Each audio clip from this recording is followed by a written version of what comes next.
hidup adalah pilihan. Kalau seandainya saya memilih sama seperti mereka, saya jadi sama kayak mereka. Saya bilang sama mereka, bro, kita nggak selama-lamanya jadi anak SMP. Suatu saat nanti kita akan masuk SMA. Setelah kita masuk SMA, kalau kita lulus, kita akan kuliah. Setelah kita kuliah, maka kita akan kerja, atau kita akan cari uang, atau kita akan bisnis. Setelah kita bisnis, kita akan nikah. Setelah kita nikah, kita akan punya anak. Dan ketika saya punya anak, saya pastikan saya nggak mau punya anak yang ngelihat bapaknya kayak begitu. Kenapa? Saya mau anak saya bangga sama bapaknya. Maka nggak akan anaknya bangga kalau sama bapaknya, kalau ngelihat bapaknya kayak begitu. Sorry bro, hidup adalah pilihan. Saya nggak mau ikut-ikutan. Mereka bilang, banci lulik.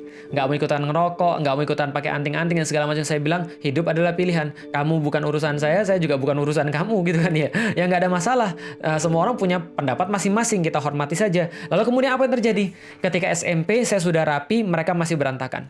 SMA saya sudah kemudian menguasai banyak hal. Saya di SMA punya banyak sekali pencapaian dalam bidang pendidikan. Mereka nggak dapat apa-apa. Lulus kuliah saya dapat di IPB. Mereka mungkin masih bingung kemudian kuliah di mana. Ketika kuliah mereka masih kayak anak muda, masih kayak anak gaul dan segala macam. Saya sudah belajar untuk kemudian berusaha. Saya sudah belajar untuk memahami segala sesuatu. Pas pulang balik lagi ke Palembang, teman sekalian. Ketika sudah hampir 10 tahun saya sudah berpisah sama mereka. Apa yang terjadi? Saya balik ke Palembang, saya ketemu dengan orang-orang kayak gitu. Dan saya kaget ketika saya pas lagi check-in hotel, tiba-tiba ada yang manggil saya dari belakang. Felix ya? Saya kaget. Loh, kamu kan ini? Iya. Saya bilang, kok berubah banget? Saya pangling banget. Lah kenapa?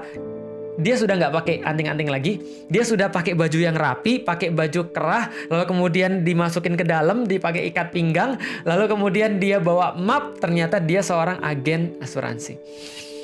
Lalu kemudian saya bilang, apa kabarnya? Baik. Dia nanya segala macam, bukan sombong. Secara penghasilan saya lebih besar daripada dia. 2 atau 3 kali lipat.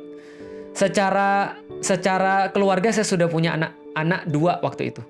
Dia jangankan punya anak, nikah aja belum. Kenapa? Hidup adalah pilihan. Ketika dia lagi foya-foya, saya belajar rapi. Ketika dia belajar kerja, saya sudah menghasilkan. Ketika dia menghasilkan, saya sudah punya keluarga, dan seterusnya. Hidup adalah pilihan. Kita yang sekarang adalah hasil 5 masa yang lalu, kita yang ke depan adalah hasil yang sekarang. Kalau nggak mau gini-gini aja, harus ada yang berubah dalam pilihan-pilihan hidup kita.